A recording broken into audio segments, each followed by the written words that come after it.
Muito obrigado, Lilian, pelo convite, mais uma vez, para brilhantar vocês nessa semana, que é a semana de comemoração do aniversário da casa, um tema que faz, talvez, uma das doenças que faça a interface mais íntima entre o físico e o espiritual é a doença de Alzheimer. Ela tem todas as suas características até um determinado momento da sua evolução que diz respeito principalmente ao portador da enfermidade. Após um tempo de evolução, os compromissos se dão muito mais com quem cuida, com quem convive.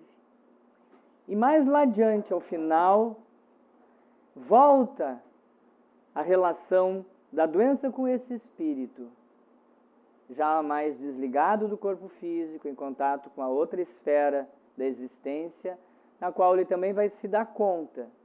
Ele vai ver, vai observar o que está sendo feito, especialmente pelos seus familiares, pelas pessoas que envolvem, o que está sendo feito com ele. Como é que estão sendo feitas as trocas afetivas com este pai, com essa mãe, com essa tia, com esta avó, com esse avô, com o cônjuge que está enfrentando essa enfermidade. Por isso o título, A Doença de Alzheimer e as Implicações Espirituais. Mas antes disso, é importante que a gente passe por um entendimento da enfermidade. Primeiro, algumas coisas, conhecê-la. É importante que a gente saiba alguma coisa. Primeiramente, o que diz aqui, nesse texto curto, que diz assim, ó, que na vida, habitualmente, a gente percorre um caminho natural. Qual é esse caminho? É o caminho que a gente vai crescendo e se desenvolvendo. Com o passar dos anos, a gente começa um processo de aprendizagem. Aqui nós temos pessoas de diversas faixas etárias. Eu tenho meu filho ali que tem 9 anos, que está num processo de aprendizado. Para ele há muito conteúdo novo a aprender. Depois de uma certa etapa da vida, são outros conteúdos áreos, mas a gente está nesse processo. E aí, a gente vai aprendendo e vai entendendo melhor o mundo que nos cerca, não é? Nós vamos fazendo aquele processo de expansão do nosso grande banco de dados de conhecimento da existência. Esse é o caminho. Vamos acumulando experiências, conhecimentos, no decorrer do tempo da vida. Só que há alguma coisa que acontece, que muda isso. Um caminho passa a ser percorrido diferente aos portadores dessa enfermidade. Então, nossos familiares, possivelmente algumas das pessoas aqui da sala convivem com esse drama, mas nós poderemos então ser acometidos por um mal, por uma doença. E a gente começa a percorrer um caminho diferente, um caminho inverso. Qual é o caminho inverso do aprendizado? É o caminho do perder as memórias, perder as lembranças, ir desaprendendo.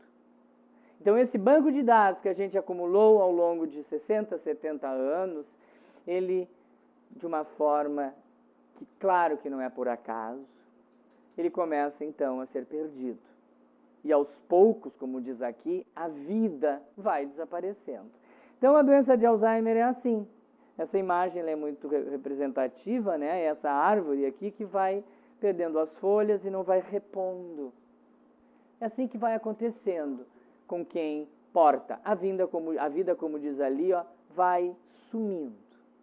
Essa é uma forma assim, poética de falar sobre a doença. Mas a doença de Alzheimer ela é uma enfermidade neurodegenerativa, esta é a origem. Ela ainda é progressiva. E ela vai ocasionando, no decorrer da vida, do tempo útil da doença, que hoje tem sido bem mais de 10 anos, ela vai progressivamente comprometendo funções que a gente chama cognitivas, que é uma gama de funções que vai incluir especialmente a memória, vai incluir a atenção, o planejamento, o raciocínio, a linguagem, a capacidade da pessoa se situar no tempo e no espaço, saber que ela está em Porto Alegre, não, ela está em Taquara, que nós estamos no final do mês de setembro, de que ano, tem essa localização tempo-espacial que todos temos, mas que com o avançar da doença vai se comprometendo. E muitas dessas funções vão sofrendo. Planejamento, antecipação aos fatos, abstração. não é apenas isso. Isso já é o suficiente para desarranjar uma vida inteira, para comprometer as relações, para dificultar demais o convívio com a enfermidade.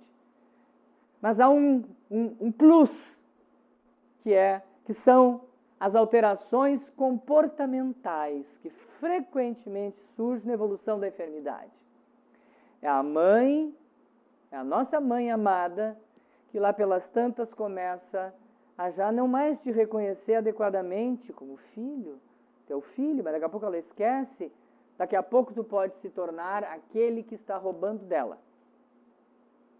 O cônjuge, dentro das alterações de delírios, passa muitas vezes a ser o algoz, aí está traindo, aí está enganando, aí está roubando. São algumas das nuances das alterações de comportamento: agressividade, apatia, implicância. Começa a ficar com suspeitas fora do normal. Então a doença vem vindo com muitos desses comemorativos. E ela vai comprometendo um todo e vai modificando muito a personalidade daquela mãe. Aquela mãe vai se modificando. Aquele pai que tinha um tipo de perfil de personalidade passa a ter outro. Então a doença traz todos esses comemorativos que fazem a gente realmente se impactar demais na convivência com ela. Bom, rapidamente, estima-se que existam 50 milhões de portadores dessa doença no mundo, dados recentes de 2017. E que ela vai afetar 132 milhões de pessoas no mundo até 2050. No Brasil já há mais de 1 milhão de portadores e o triplo de pessoas envolvidas na doença. Não é? É a mãe que cuida de um portador de uma doença, atraso de inteligência, vamos dizer, uma criança autista, uma criança com síndrome de Down, qualquer outra doença que leva à paralisia cerebral, ela passa uma vida inteira cuidando. Mas provavelmente ela tem uma rede de pessoas que estão envolvidas. Pode ser, com certeza, o pai, irmãos, etc. Avô, avó. Doença de Alzheimer é muito parecido com isso. Ela atinge o pai, mas ela envolve toda a família. Ela compromete aquela tia solteira que não teve filhos, mas é a tia que muitos sobrinhos abraçam esta causa, envolve muitos membros da família. Por isso que é uma doença que hoje a gente classifica como saúde pública, porque envolve realmente um número significativo de pessoas. Mas o que causa, o que leva a gente a tê-la? Tem certamente alguns riscos, alguns fatores de risco, que é a idade, gente. Esse é um grande ônus. Estava conversando com a Lilian, amanhã é o Dia Internacional do Idoso, né? O Dia Mundial do Idoso, 1º de outubro. Estamos vivendo cada vez mais, estamos batendo próximo dos 80 anos, mas estamos pagando um preço altíssimo por isso. E esse é o maior deles, aumentarmos exponencialmente o risco de termos Alzheimer, né? Tem outras causas genéticas, traumatismo na cabeça, mas não é. Esses são muito improváveis. Ela é muito rara antes dos 60 anos de idade, ela é mais da idade principalmente. Raramente ela é genética. Mas há uma chance maior de se ter quando membros da família têm. O pai teve, a mãe teve, a avó. Nós temos um risco maior. É um risco maior e temos que nos cuidar mais ainda. E temos que estar mais atentos. Mas existem hoje, desde 2008, muitas instituições, muitos colégios de medicina, faculdades, revistas médicas, começaram a apontar fatores de risco. Ou seja, ela não é ao acaso. Não é só envelhecimento, alguns têm, outros não.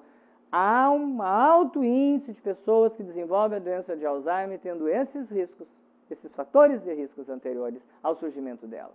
Então nós vamos ver que as pessoas sedentárias, os fumantes, os diabéticos, os obesos, os hipertensos, os que têm colesterol alterado, os depressivos, os que não tiveram um nível de educação elevada, os ansiosos, os neurastênicos, esses têm o risco aumentado.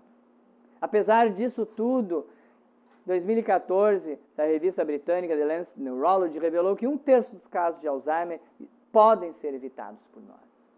em torno de 35%. É um alento esses resultados, porque depende muito da gente.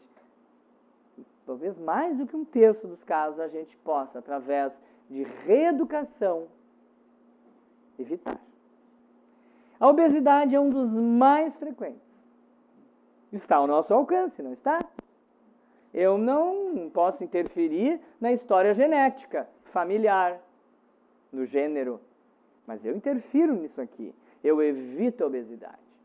E se sabe que após os 50 anos de idade, 1 ponto a mais nesse índice, que calcula a obesidade, a gente pode diminuir a doença, o risco em até quase 1 ano.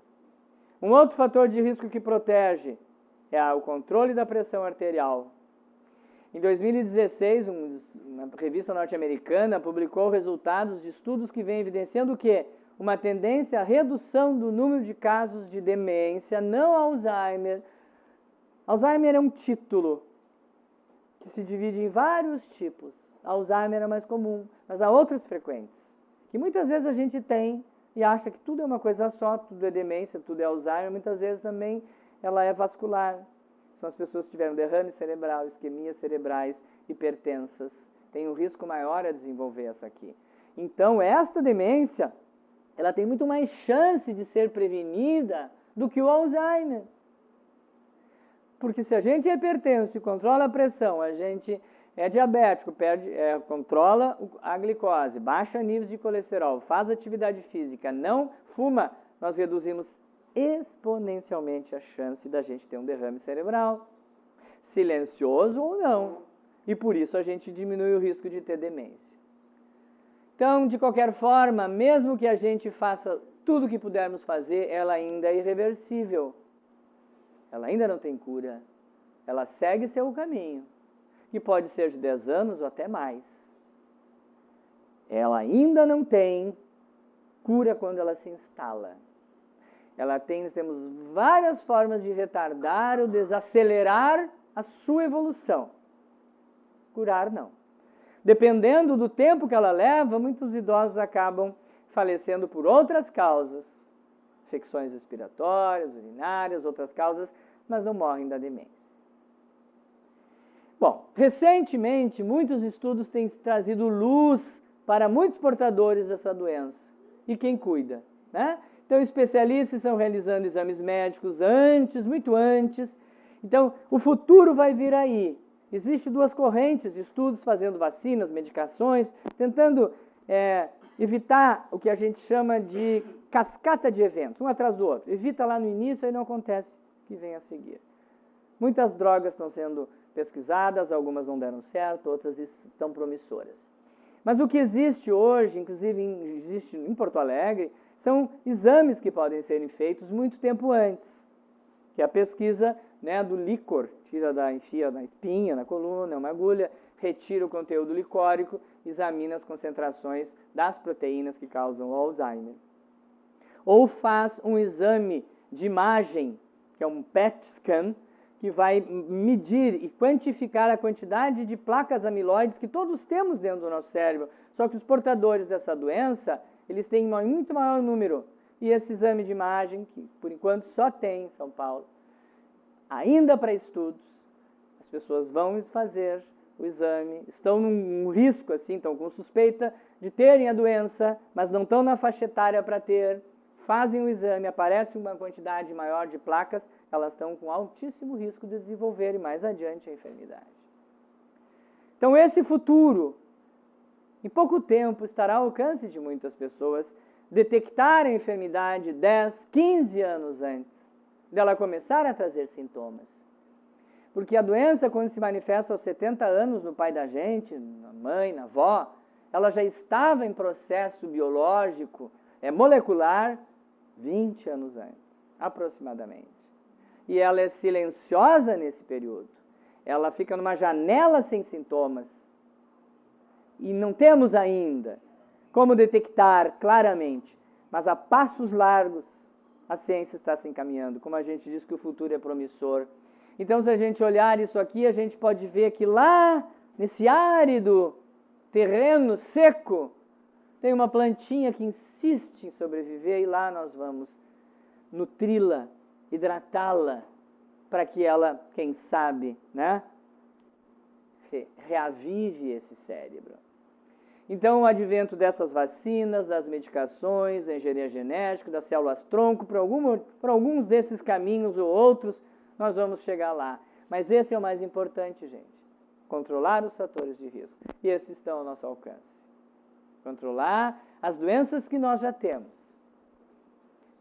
Então, esse é o link que vai ligar a doença de Alzheimer com suas implicações espirituais. É aí que eu vou linkar a questão do livre-arbítrio, não é? Se nós temos condições de controlar os nossos fatores de risco, ou pelo menos temos a consciência que podemos controlá-los.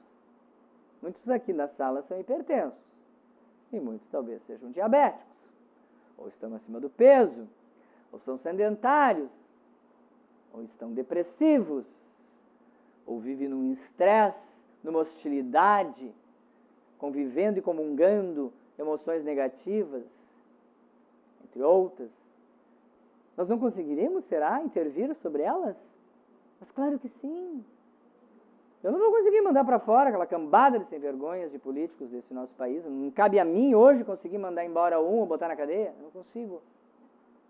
Mas eu consigo, se esforço, né? Eu tomar, baixar meu colesterol, parar de fumar, controlar meu peso, fazer exercícios, mudar e reprogramar meus pensamentos, minhas emoções, etc.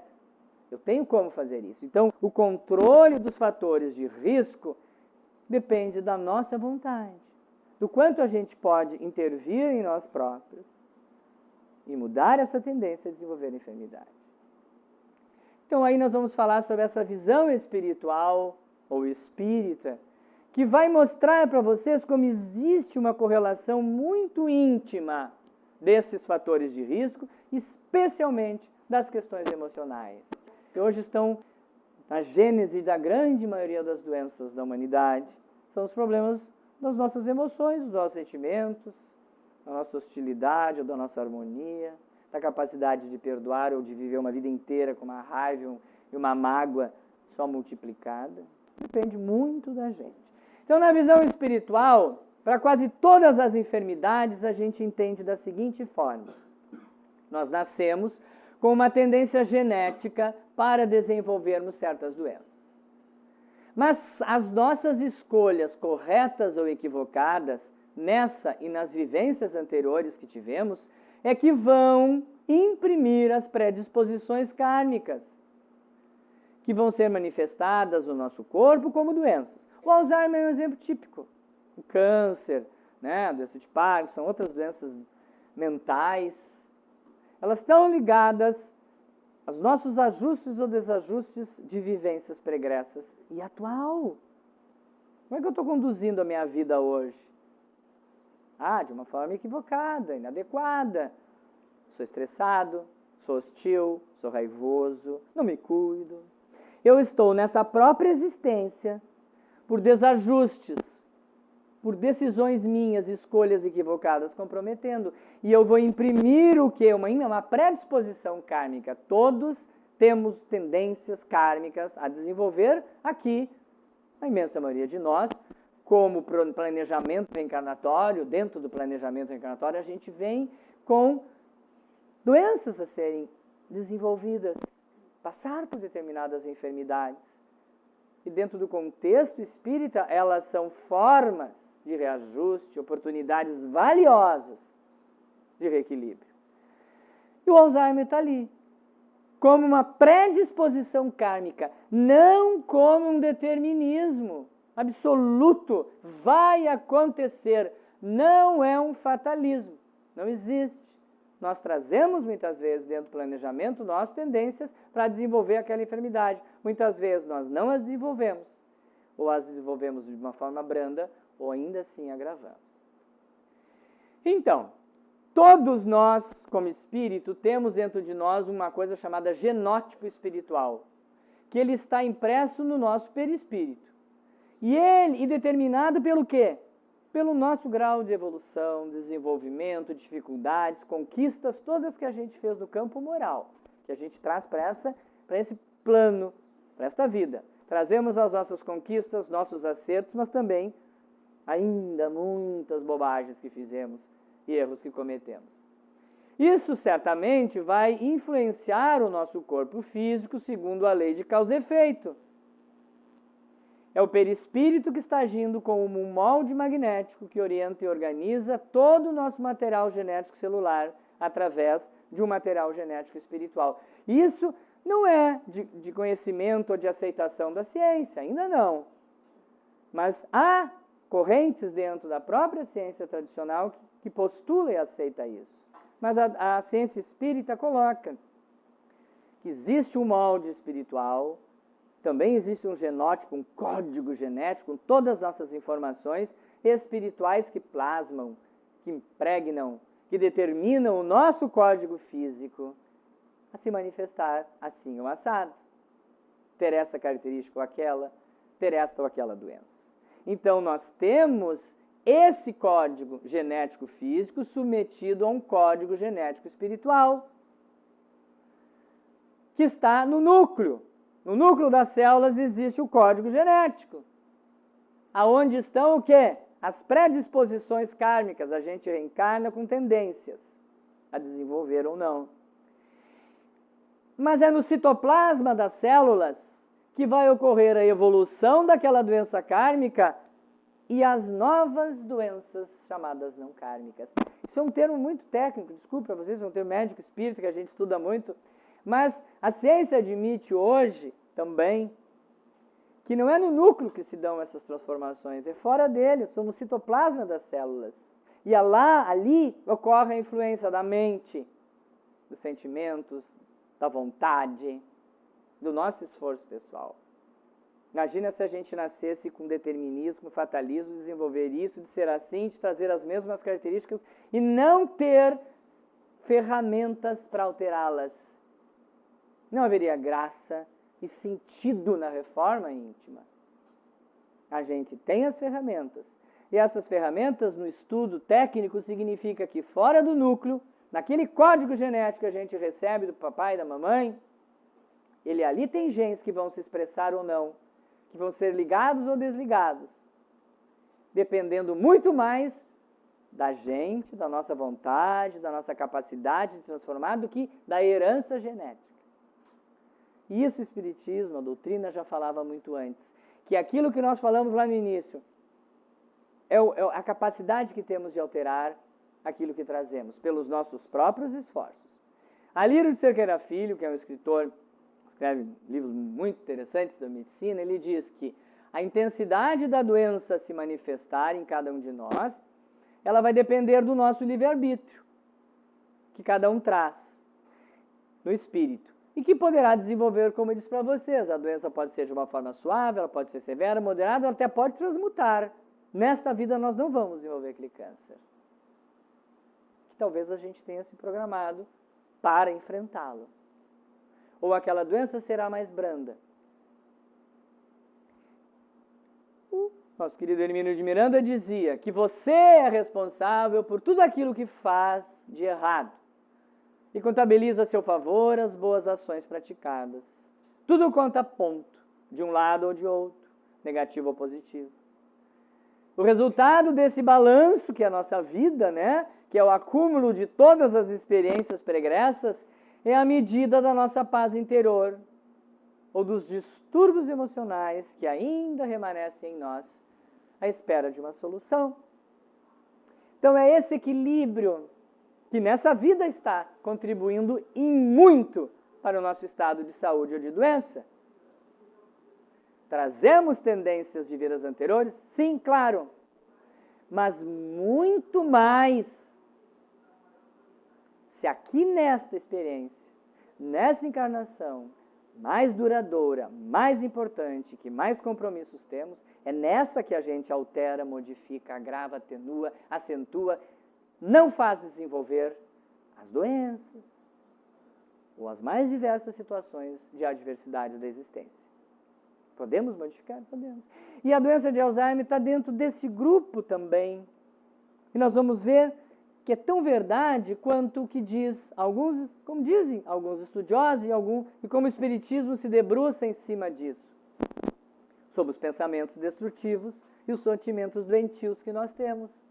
Então, aqui no livro de André Luiz, No Mundo Maior, diz o seguinte: quanto às perturbações que acompanham a alma no renascimento ou na infância do corpo, na juventude ou na senilidade, é mistério reconhecer que o desequilíbrio começa na inobservância da lei, como a expiação se inicia no crime, adotada a conduta em desacordo com a realidade, enquanto o espírito, invariavelmente em todos os círculos onde se veja, os efeitos da sua própria ação, construtiva ou destrutiva para si próprio. Então se viu que, e esses são os estudos mais recentes, isso aqui é um livro excelente, se vocês puderem adquirir, O Segredo está nos Telômeros, que fala muito sobre essa questão do envelhecer. Os estudos mostram que para uma velhice mais saudável, mude o modo como você pensa nela. São estudos científicos que mostram que as pessoas que têm crenças negativas relacionadas ao envelhecimento, ao idoso que não se dá o devido valor e não vê na velhice uma oportunidade preciosa de evolução, de aprendizado ainda, de ganhos, ou só olham as perdas. Aos mais jovens que não valorizam, que não conseguem olhar para a velhice e achar que a vida é produtiva, é boa, é válida até uma determinada idade, depois quando a gente começar a ficar mais velho, adoecer, ela já não tem mais valor.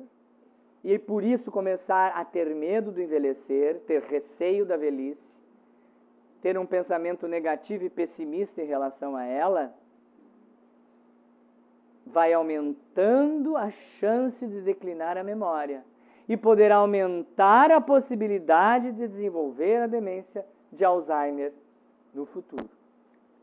Então essas crenças, como diz aqui em inglês, pensamentos negativos sobre a idade predizem a doença de Alzheimer. Nesse estudo feito na Universidade de Yale, publicado nesse jornal, ele diz, esses pesquisadores encontraram que participantes que tinham esses pensamentos, que mantinham, levavam na vida inteira, durante a vida, pensamentos negativos, sobre o envelhecer, eles tinham maior declínio no volume de uma área do cérebro chamada hipocampo, que é essa parte importante do cérebro que é crucial para a memória. E esses pacientes sustentavam que esses estudos, pensamentos negativos sobre a idade tinham significativamente maior número de placas dessas estruturas que eu falei para vocês, que estão no nosso cérebro normal, mas o portador de Alzheimer tem mais dessas placas de beta-amiloide e neurofibrilas que acabam se acumulando e matando os neurônios. Pensamento negativo, gente. Pensamentos doentios que André Luiz falava sobre si próprio. Qual é a sua imagem da velhice? Isso aqui existe uma escala publicada lá há muito tempo atrás pelas Leves, mostrando que qual é a imagem que cada um tem sobre a velhice. Então vamos começar a pensar desde cedo, mesmo aos 30 anos, 35, 40 anos. O processo degenerativo cerebral que leva à demência começa por volta da quarta, quinta década de vida, para se manifestar com 70, 65. Então não é só a partir dos 70 que eu vou me preocupar com os meus pensamentos, cuidar da minha mente, da minha memória.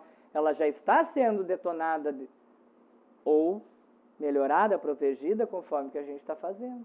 Então nesse link de que os nossos pensamentos doentios, a opinião negativa que a gente tem sobre si próprio interfere e pode levar a gente a desenvolver demência, vamos ver o que a gente pensa da velhice. Não precisa ninguém responder, nem levantar o dedo.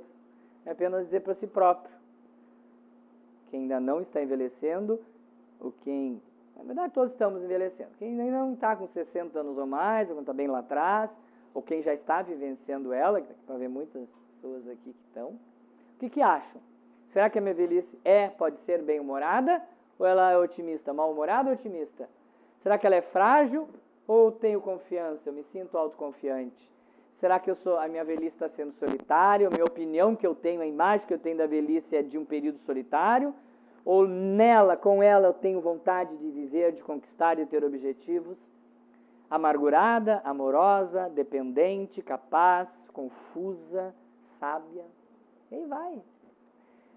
Parece mentira, mas esse tipo de pensar e agir ao longo da vida aumenta a nossa chance de lá adiante desenvolvermos a doença. Segue o que diz nas obras, no caso de André Luiz. Ausência de equilíbrio na casa mental. As pessoas que têm fixação da mente em impulsos inferiores. No livro No Mundo Maior, Calderaro, analisando o caso de 2 idosos demenciados, nos chama a atenção para a fixação da mente nos impulsos inferiores, como a situação de maior gravidade, de causadora, né, de quadros de demência. Ele fala lá no livro. Muitos de nós que ficamos como? O que é fixação? O que é isso? Fixação, ausência de equilíbrio na casa mental. Vamos olhar. Quando nós não... como diz aqui? Quando a criatura não haja feito da existência o sacerdócio de trabalho construtivo que nos cumpre na Terra, os fenômenos de envelhecimento do corpo são mais tristes para a alma. Pois, neste caso, o indivíduo já não domina as conveniências forjadas pelo imediatismo humano, patenteando-se-lhe a fixação da mente nos impulsos inferiores. Quantos de nós conhecemos idosos ou pessoas que tinham uma personalidade pessimista, negativista, derrotista, que não aceitavam os impositivos da vida, contrários talvez aos seus planos, não trabalhavam construtivamente para si e sofriam mais? Isso diz lá no livro de André Luiz. O que a ciência diz? Um estudo publicado em 2007 pela Universidade de Gotemburgo, na Suécia, diz o seguinte: ansiedade, ciúmes e mau humor são fatores de risco para Alzheimer em mulheres na meia-idade. A plateia predominantemente é de mulheres de meia-idade. Não é? Meia-idade a partir dos 40, 50. Então, muito cuidado com os nossos sentimentos do nosso mundo íntimo, que externamente eles podem estar sob controle, para que não aparentem a ninguém quem realmente eu sou. Mas se internamente eu sou esse tipo de pessoa, amargurada, hostil, depressiva, ciumenta, de mau humor, ansiosa, eu estou aumentando significativamente o risco de eu desenvolver essa doença lá adiante. A personalidade também pode influenciar o risco de demência, porque afeta o comportamento, estilo de vida e a reação ao estresse, não é?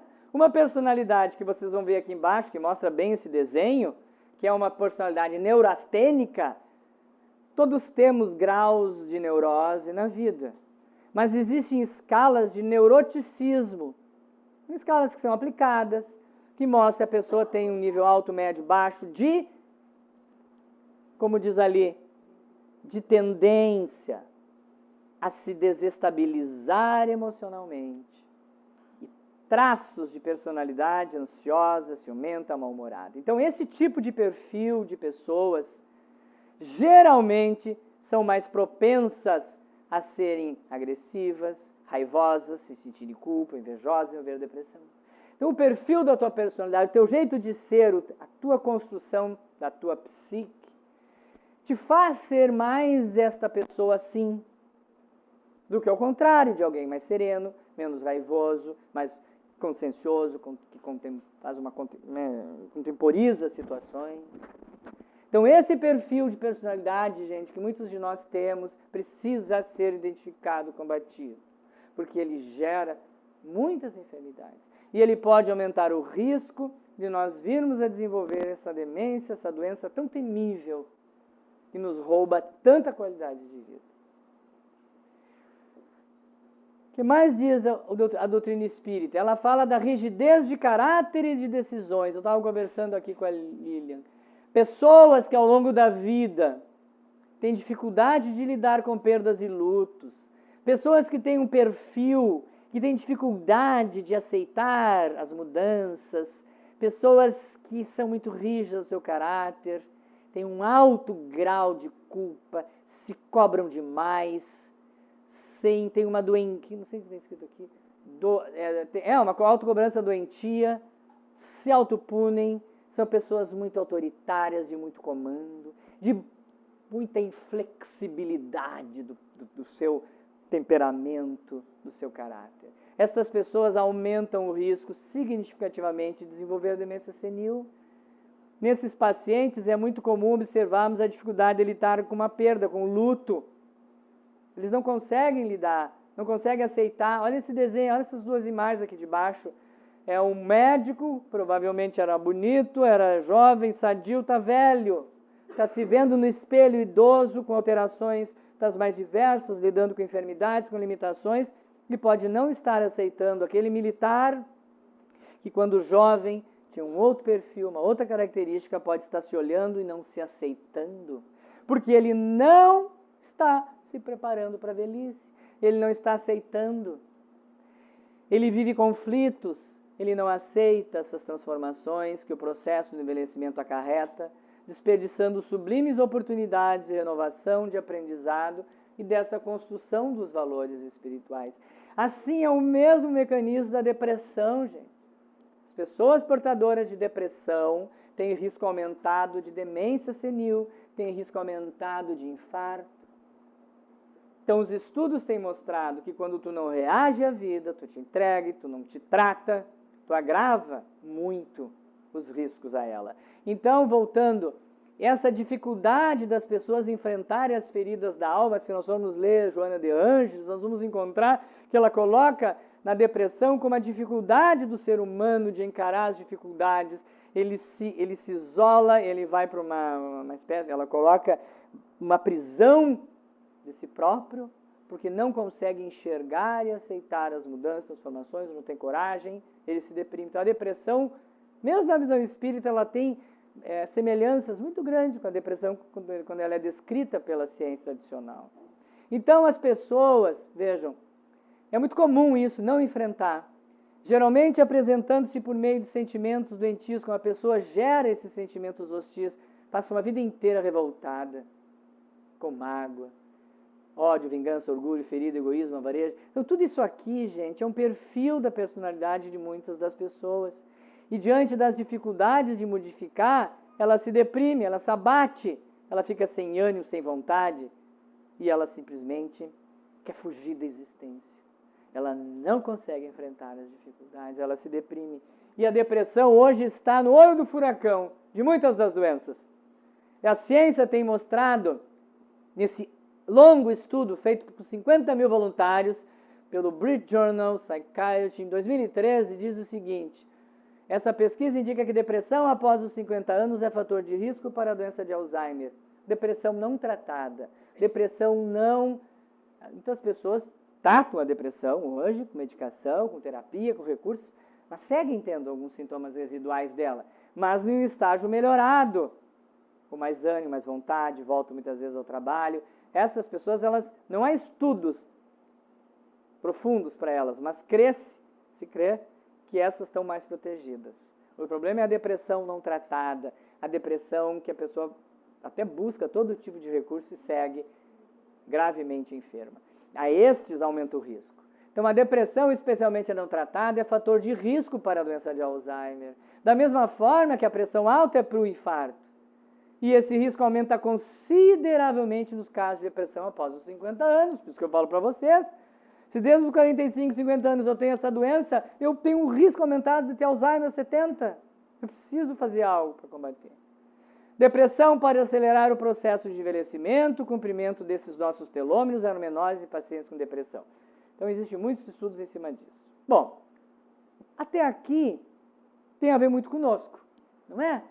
Ah, mas eu não sou uma pessoa rígida de caráter.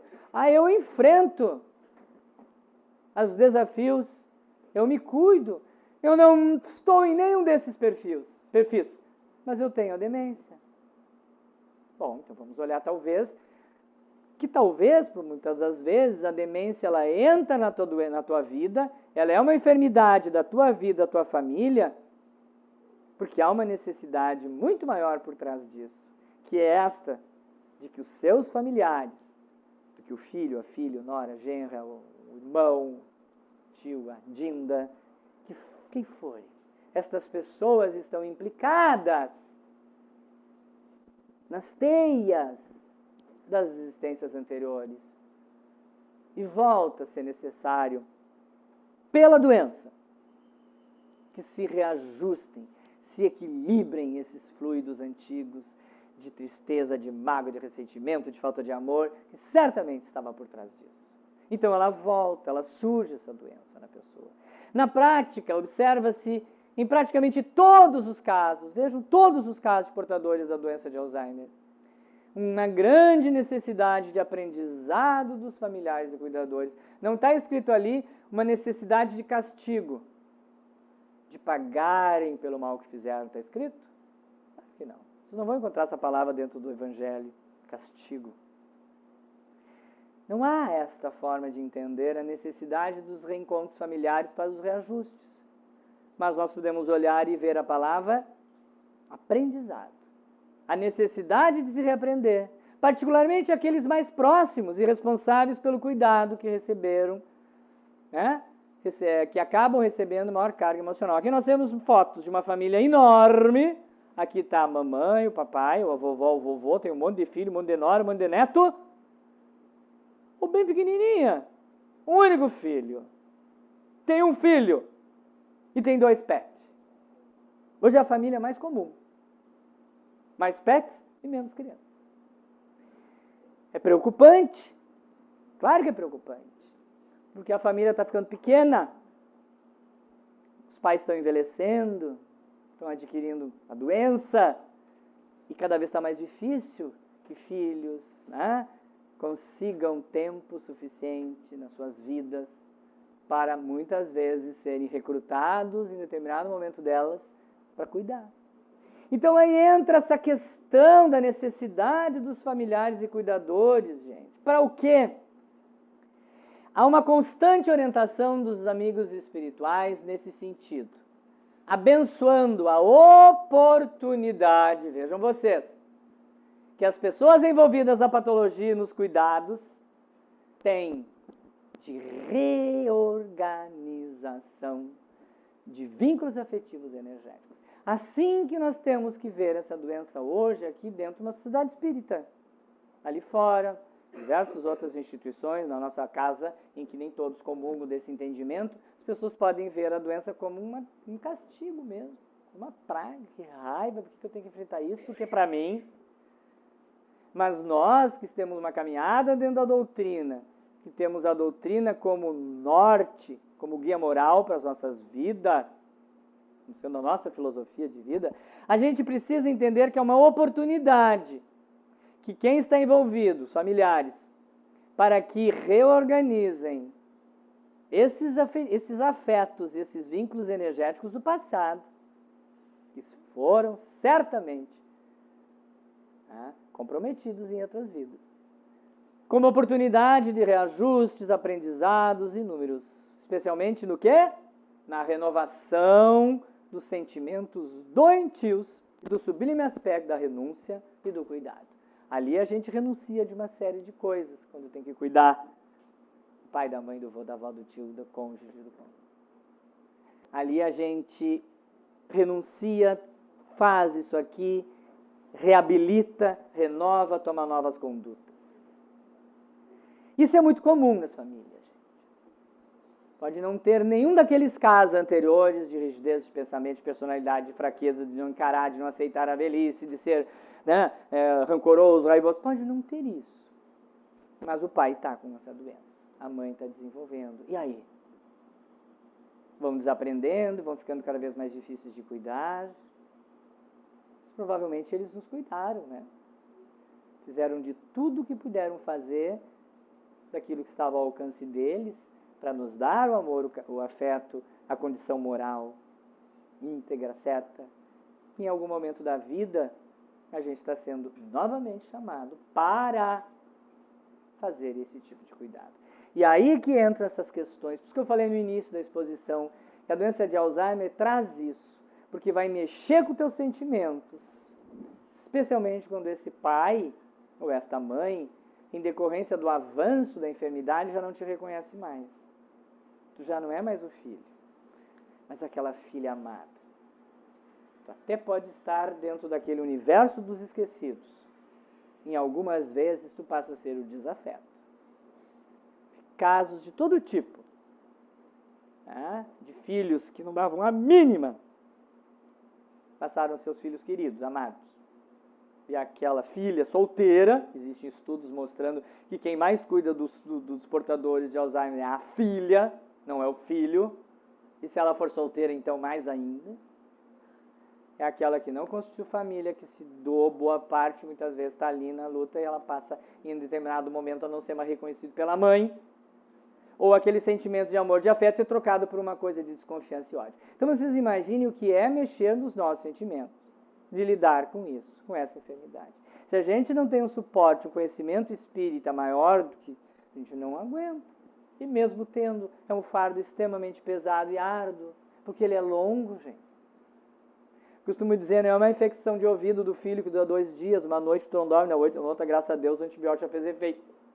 Não. É noite após noite, é dia após dia, ano após ano. Mudando e se modificando nas suas características. Então imaginemos que talvez se caiu para ti isso, essa expressão que a gente usa muito no popular, caiu para ti isso. A vida está te dando esse exemplo. A vida está te mostrando, e não é por acaso, que talvez tu tenhas que cuidar com amor, trocar afetos, aceitar. Deixa. Se o pai não foi aquele maravilhoso pai, se a mãe não foi aquilo, se a relação com a minha mãe sempre foi difícil, e agora, já velho, eu tenho que tirar lá, sabe da onde, amor, afeto para aguentar. Deixa. Deixa que esse julgamento da consciência se dará dela, com Deus, em algum momento do desencarne, mas tu como filho, como filha, como cônjuge, como neto, como sobrinho, como afilhado, talvez caiba a ti fazer isso. Isso é muito comum. Uma outra situação que eu vejo, eu acho que também aparece quando a doença de Alzheimer se instala nas famílias, é isso aqui, ó, o enfrentamento da realidade. Foi o que eu falei lá no início. Nos primeiros anos da enfermidade, o portador sabe, só está esquecido, começa a estar atrapalhado, vai aos poucos ficando comprometido, tudo. Daqui a pouco ele começa a esquecer muito, mais lá adiante ele fica alienado de quase tudo. E mais no final da enfermidade, o corpo físico já está tão desligado do mundo, da matéria, que o espírito se desprende, se desliga e tem uma visão mais ampla do que está acontecendo com ele. Então, durante as fases avançadas e finais da doença, o espírito vislumbra mais claramente como seus familiares ou cuidadores estão lidando com a sua doença na família. Como estão os laços de afeto, de amor, compreensão, aceitação? Estão aceitando? Estão rejeitando? Só estão pensando no dinheiro que a mãe vai deixar? Preocupados que o espólio da família está se indo? Porque estão cuidando da mãe ou da avó? Gente, esse espírito lá do outro plano da existência certamente vai estar vendo isso e vai estar se dando conta e terá que administrar esse sentimento também, porque ele pode ver isso. A família só quer se ver com essas questões financeiras, herança, dívidas. Isso é de um aprendizado imenso para o espírito, porque ele poderá ficar com raiva, com ódio, não aceitar, e aí na erraticidade terá que lidar com isso. Então as implicações dessa enfermidade são muitas.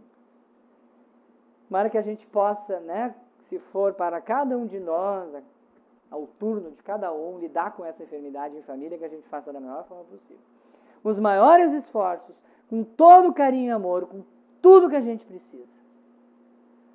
Porque o grupo familiar, como diz Divaldo Franco, é santuário de renovação coletiva, onde todos os membros se encontram para crescer juntos, reconciliar-se, aprender a servir e ampliar a capacidade de amar.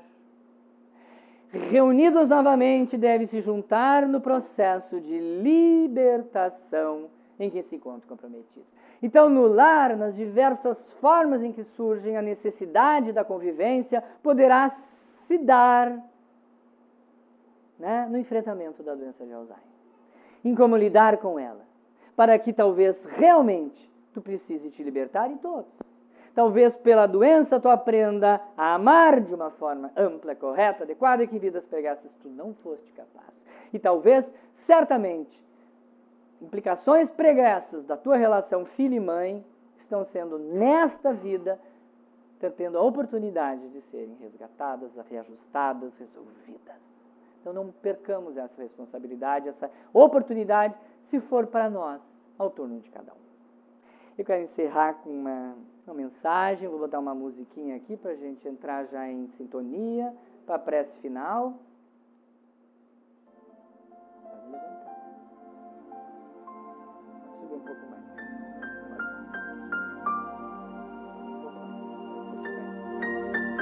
Então vamos refletir um pouquinho nessas mensagens finais.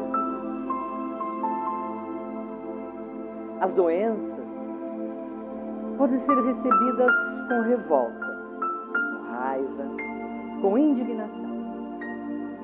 Mas elas podem ser acolhidas com amor, com compreensão, com aceitação.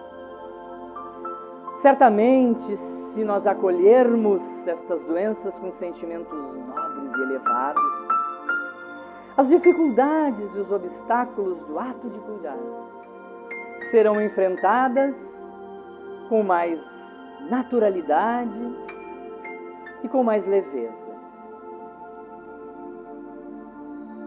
Façamos então a nossa parte nesta grande engrenagem da melhor forma possível, para que o universo conspire a nosso favor. Certamente que não conseguiremos até o momento evitar a deterioração física e mental dos portadores do mal de Alzheimer, nem mesmo o apagamento de suas memórias.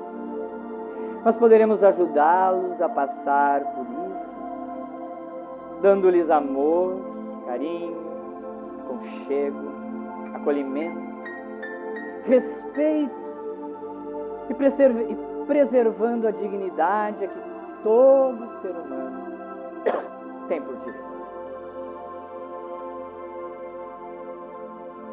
Que na fraqueza, no cansaço da jornada, que é árdua, a gente lembre da mensagem dele, que a gente encontre nos testemunhos de Jesus, nas suas lindas mensagens de perdão, de amor, de empatia, de altruísmo, de compaixão.